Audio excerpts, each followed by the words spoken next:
All right, let's just start it off. Coming through the fence, boom. Nice walkway, nice patio, covering up an old railing, and look at this. My name is Bobby Kay. I'm a professional landscape designer and general contractor, and if you got a small backyard, if you have a modest budget, but you still want an outdoor living space, this might be the perfect template for you. Let's go.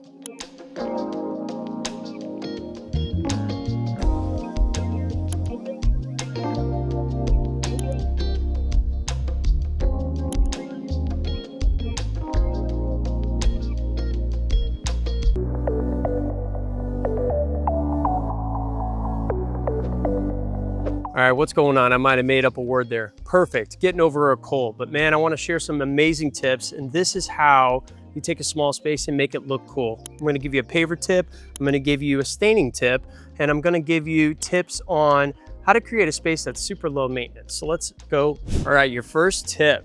We got an old concrete stoop there, and this was all old concrete. It actually didn't even come out that far. It was just kind of a postage stamp, right? So we busted all that out.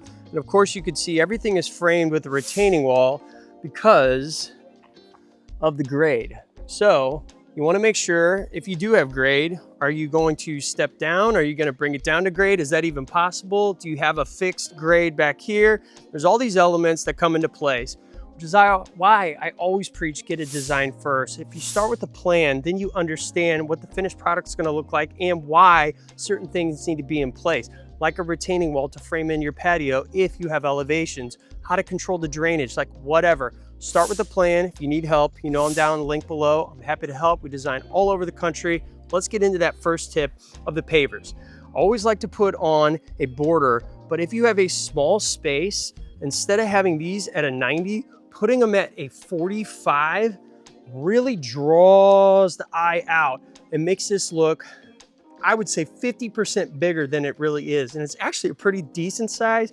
I think it goes out about 14 feet.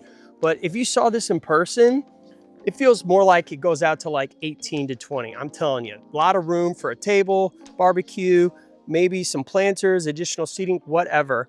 You see, we got the transition that goes here. So that's your hardscape tip. Your staining tip. One of the stains that I love is a walnut.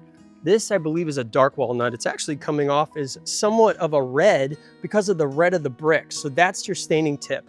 When you pick a color, don't be surprised if it doesn't pick up the architecture of the house, and it might go to a little bit more red. So if you want something a little more neutral, maybe a clear sealer would be a better choice. It just depends on your preference.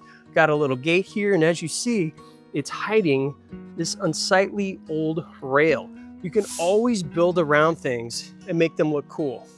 So, final tip is, if you're gonna do some landscaping, which they are going to elect to do themselves, you can get some fabric and just put some rocks in, and boom, you are one and done. And then as far as maintenance, instead of putting landscape beds around all this, not everybody likes that. Just having grass come up and just walking out onto a lawn, especially when it's a very small, almost unusable lawn because of the hillside right there, that's a great maintenance tip and how you get full value out of the back of the house. So if you got a modest budget, if you got a smaller house, you want it to look bigger, put your pavers on a 45, cover up unsightly things, realize the architecture is going to play off the color tones, and if you want low maintenance, maybe you don't put in beds.